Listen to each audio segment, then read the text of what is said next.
দুধ দহন করে আব্বা মাকে পান করাতাম, এটা ছিল আমার বৈশিষ্ট্য। কিন্তু আমি একদিন দূরে পারে চলে গেছে, রাত অনেক হয়ে গেছে, এই জন্য আমি কি করলাম, অনেক রাত হওয়ার পরেও গভীর রাত্রিতে বাড়ি ঢুকেছি। যেমন আমি পাট থেকে দুধ দহন করলাম, এবার আব্বা মাকে দিব কি, এমন সময় আব্বা মা ঘুমিয়ে গেছে। আমি মা বাপকে উঠাবো, এটা আমার খারাপ মনে ভাবলাম, মাকে জাগাবো, এটা কেমন যেন লাগলো আমার। এই জন্য আমি দুধের গ্লাসটাকে মা আব্বার সামনে মাথার দিকে আমি ধরে থাকলাম। এদিকে আমার ছেলেরা কান্নাকাটি করছে, আব্বা খিদা লেগেছে, তৃষ্ণা লেগেছে, আমাদেরকে দুধ দাও। এবার সন্তানেরা হাজারো কানলেও আমি তাদেরকে দুধ দিলাম না, বরং আমিও খেলাম না, আমার বিবিকে পর্যন্ত আমি খাওয়ালাম না। সারা রাত থেকে গেলাম, কারণ মাকে দুধ পান করাতে হবে। মা খুব দামি জিনিস, আসলে যার মা নেই তাকে জিজ্ঞাসা করবেন মা কত দামি জিনিস। হাজার দুনিয়া যত কিছু আছে আপনি বিক্রি করলেও মায়ের ধারে কাছে আপনি যেতে পারবেন না। শরীরের চামড়া কেটে যদি আপনি জুতা বানান, মায়ের ঋণ আপনি পরিশোধ করতে পারবেন না। ওই যুবকটা মাকে এতটা ভালোবাসতেন, এতটা সম্মান শ্রদ্ধা করতেন, যে যতক্ষণ পর্যন্ত আব্বা মা না দুধ পান করবে ততক্ষণ পর্যন্ত আমরা দুধ পান করব না। জীবনের মূল কষ্ট মায়ের, প্রসব বেদনায়, সাত আসমান সাত জমিন তখন মায়েরই মাথায়।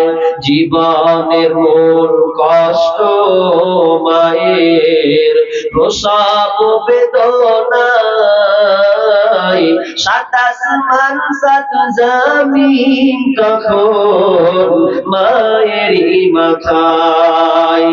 আমার সুন্দর মুখ দেখে মায়ের, আমার সুন্দর মুখ দেখে মায়ের, ব্যথা যে যাই ভুলিয়া। ও আমার প্রাণের মা, মা গো মা, কোথায় গেলে মরে ছাড়িয়া। জনম দুঃখী ইয়াতীম আমি, চাই না কেহ ফিরিয়া। আমি যখন ছিলাম আমার মায়েরই উদারে, চলাফেরা করলেন যে মায় কত কষ্ট করে। আমি যখন ছিলাম আমার মায়েরই উদারে, চলাফেরা করলেন যে মায় কত কষ্ট করে। এমন মাকে কেমনে গামি, এমন মাকে কেমনে গাজি, যাব আমি ভুলিয়া। ও আমার প্রাণের মা, মা গো মা, কোথায় গেলে মরে ছাড়িয়া। জনম দুঃখী ইয়াতীম আমি, চাই না কেহ ফিরিয়া। দুঃখে কষ্টে মায়ের জীবন আমাকে নিয়া, শোধ করিতে পারিব না রে জীবনটা দিয়া। দুঃখে কষ্টে মায়ের জীবন আমাকে নিয়া, শোধ করিতে পারিব না রে জীবনটা দিয়া। ঘুমের মাঝে মাকে দেখে, ঘুমের মাঝে মাকে দেখে, কেন্দে কয় বুক ভাসাইয়া। ও আমার প্রাণের মা, মা গো মা, কোথায় কোথায় গেলে মোরে ছাড়িয়া, জনম দুঃখী ইয়াতিম আমি, চাই না কেহ ফিরিয়া। জীবনের মূল কষ্ট মায়ের প্রসব বেদনায়, সাত আসমান সাত জমিন তখন মায়েরই মাথায়। বাপ মা খুব দামি জিনিস। বিষ্ণুবি বলছেন তোমার বাপ মা হচ্ছে জান্নাত এবং জাহান্নাম। কালা জান্নাতুকা ওয়া নারুকা, তোমার মা জান্নাত এবং জাহান্নাম। তার মানে যদি তোমার বাপ মায়ের খিদমত তুমি ভালোভাবে করতে পারো, মা বাপকে আনন্দ দিয়ে যাও, তাহলে তোমার জন্য জান্নাত আছে। আর দুঃখে কষ্টে তোমার ব্যবহারে মা যদি অসন্তুষ্ট হয়, তাহলে তোমার জন্য হচ্ছে জাহান্নাম।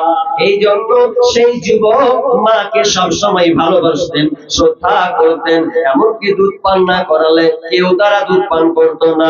এবার যখনই আজান হলো, আসসালাতু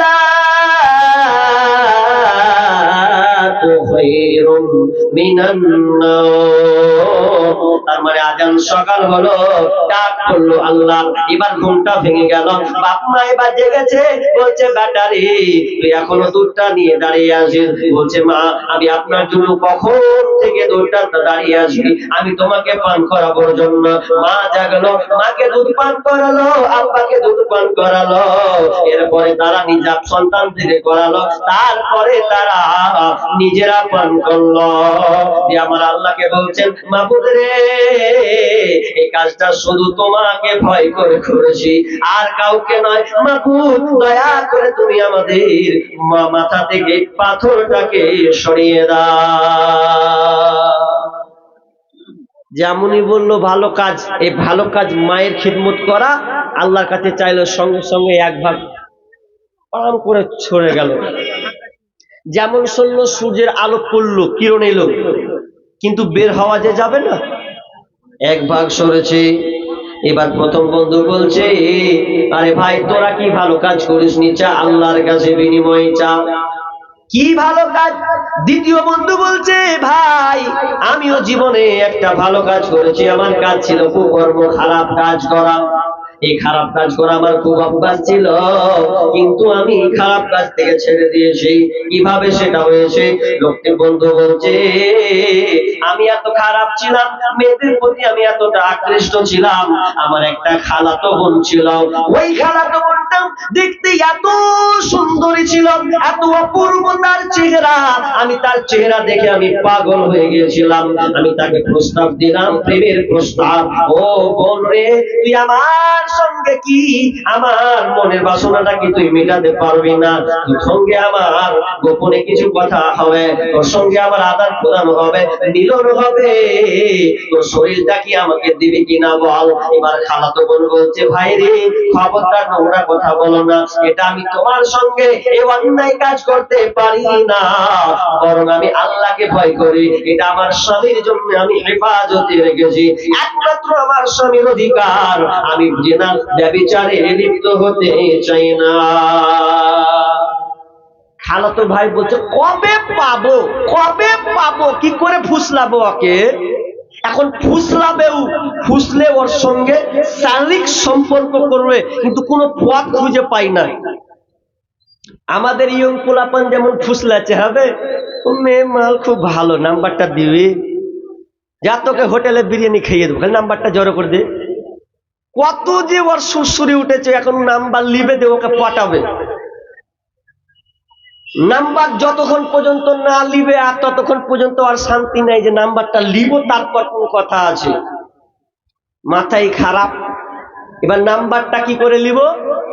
তো বলছে যে নাম্বার কি করে লিবি? তো ওর একটা খালাতো বহিনা হে, বুঝলি, ওর সঙ্গে আমার সম্পর্ক আছে, ওকে যে কাজ হয়নি। তখন ওর সঙ্গে লিঙ্ক লাগিয়ে বলছে হ্যাঁ তোর ওটা বান্ধবী হয়, সিউটি তোর কে হয়? বলছে বান্ধবী। তো ওর নাম্বারটা তোর কাছে আছে? বলছে নেই, মানে আছে। তো দিবি? নিয়ে নিল। আবার নিয়ে ও আবার রাতে কল করবে। এখন একদিন গেল, 2 দিন গেল, 3 দিন করতে করতে করতে ঠিক লেগে যাচ্ছে। আল্লাহকে বলে আর ভয় নেই, যে লাগলো তো লাগলো, সম্পর্ক সৃষ্টি হয়ে গেল। আর বাপ মায়ের খেয়াল নাই, যে বাপ মা ছেলেরা যে কি করছে, আওয়ারা জিন্দেগি করছে না প্রকৃত পড়াশোনা করছে, এ খোঁজ কিন্তু আর নেই। হালাত খুব খারাপ। হাজি, আজকালকার কলেজের পড়াশোনাগুলো পড়াশোনা, আর আপনাদের এইদিকে কি এটা উত্তর দিনাজপুর কি ডিস্ট্রিক্ট পড়ছে আপনাদের, দিনাজপুর নাকি? আপনাদেরকে মনে হয় কলেজে ভালো পড়াশোনা হয় নাকি? আমাদের মুর্শিদাবাদে পড়াশোনা লয়, নিজের ইচ্ছা মতন শিক্ষকের সামনে মোবাইল ঘাটছে গো। কোন কলেজ এগুলা? তার নাকি বলে দামি, বলে কলেজের নাম বলে খুব হাই কোয়ালিটি, মাদ্রাসার ধারে কাছে যেতে পারবি না। আর কলেজ লিয়া প্রেম প্রীতি হচ্ছে। তো আমার মন হলো যে একটা গাজাল গালা বলে দেখি না কি হয়। তখন ধরলাম আমি